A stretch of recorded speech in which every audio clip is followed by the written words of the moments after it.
அன்புடையீர், இந்த அளவான தேவையை ஒட்டி சில சிந்தனையை நம்ம சிந்திப்போம்.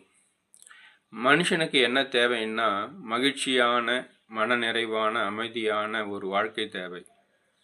ஆனால் மனிதனுக்கு அந்த அமைதி எங்கே இருக்கிறது, மகிழ்ச்சி எங்கே இருக்கிறது, அந்த மன அமைதி நிறைவு எங்கே இருக்குதுன்னு தெரியல. அதை தான் அறியாமைன்னு சொல்கிறாங்க, மாயைன்னு சொல்கிறாங்க, மயக்கம்னு சொல்கிறாங்க.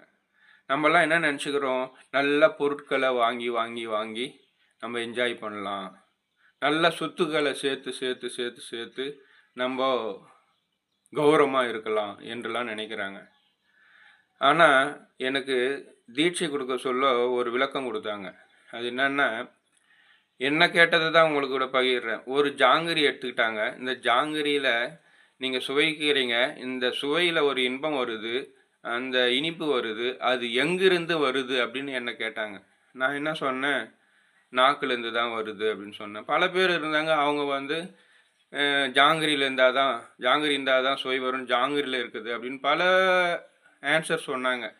ஆனால் ஞானிகள் வேதாத்திரி மகர்ஷி அவர்கள் என்ன சொன்னார் தெரியுங்களா? அம்மா, ஒரு ஜாங்கிரி எடுத்துக்குங்க. ஒரு ஜாங்கிரி சுவையாக இருந்தால் 2 ஜாங்கிரியிலையும் 3 ஜாங்கிரியை சாப்பிட்டாலும் 4 ஜாங்கிரி சாப்பிட்டா சுவையாக இருக்கணும். ஆனால் 2 ஜாங்கிரிக்கு மேலே சாப்பிடும்போது அங்கே திகட்டுது, கொமட்டுது என்று சொல்கிறோமே, அப்போது அந்த ஜாங்கிரியில் இன்பம் இல்லை. இல்லை, நாக்கில் தான் இன்பம் இருக்குதுன்னு சொன்னால், அந்த நாக்கு ஒரு ஜாங்கிரியை சாப்பிட்டாலும் 2 ஜாங்கிரியை சாப்பிட்டாலும் அங்கே என்ன இருக்கணும், இன்பம் இருக்கணும். இல்லையே, கொஞ்ச நாளைக்கு மேலே கொஞ்ச நேரத்துக்கு போனோம்னா நாக்கு திகட்டுது. ஸோ ஐயா என்ன சொல்ல வர்றாருன்னா, எங்கே இன்பம் இருக்குது கொஞ்சம் யோசித்து பாருங்க அப்படின்னு கேட்குறார். எந்த மனம் பொருட்களையும் புலன்களையும் அளவோடு அனுபவிக்கிறதோ அந்த மனதில்தான் இன்பம். ஒரு ஜாங்கிரி சாப்பிட்டா 2 ஜாங்கிரி சாப்பிட்டா இன்பமாக இருக்கிறோம். அதிகமாக போச்சுன்னா அதுவே நம்மளுக்கு வியாதியாக வந்துடுது, அர்ஜீரணம் வந்துடுது. அப்படின்னா அர்த்தம், மனத்தில்தான் என்ன இருக்குது, இன்பம் இருக்குது. இது தவிர இது நம்மளுக்கு அறியாமையால் என்ன பண்ணுறோம், எல்லாத்தையும் பொருட்களையும் குவிச்சு என்னென்னவோ செய்து பார்க்குறோம். கட்சியில் அமைதி கிடைக்குமானா கிடைக்காது.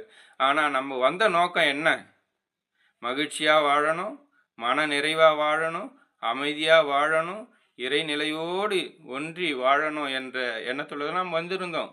ஆனால் நம்மளுடைய மயக்கம் மாயை என்ன பண்ணுது, பொருட்களை குவிக்குது, சொத்துக்களை குவிக்குது. பொருட்களை குவிக்க குவிக்க உடல் நலம் கெடும், சொத்துக்களை குவிக்க குவிக்க மன அமைதி கெடும் அப்படின்னு சொல்கிறார். ஆகையால் நம்ம என்ன பண்ணோம், ஒரு விழிப்பு நிலைக்கு வரணும். என்ன வரணும்னா, பொருட்களிலே இன்பம் இல்லை, புலன்களிலே இன்பம் இல்லை. எந்த மனம் பொருட்களையும் புலன்களையும் அளவோடு அனுபவிக்கிறதோ அந்த மனதில் மட்டுமே இன்பம் இருக்கிறது, மன நிறைவு இருக்கிறது, அமைதியும் இருக்கிறது. அது மட்டுமல்லாமல் அந்த மனமே இறைவனாக இருக்கிறது என்ற ஒரு உணர்வு வரும் வரை, எந்த உணர்வு, மனமே தெய்வத்தினுடைய தன்மாற்றமே, மனமே என்னவா இருக்கிறது, இறைவனாக இருக்கிறது, அதுதான் எல்லாமாக இருக்கிறது என்ற உணர்வு, இறை உணர்வு வராத வரைக்கும் நமக்கு என்ன கிடைக்காது, பிறவி பயன் கிடைக்காது, மகிழ்ச்சி கிடைக்காது, மன நிறைவு கிடைக்காது, அமைதி கிடைக்காது. ஆகையால் என்ன பண்ணணுங்க, அதுக்கு உண்டான பயிற்சியை மனவளக்கலையில் கொடுக்குறாங்க.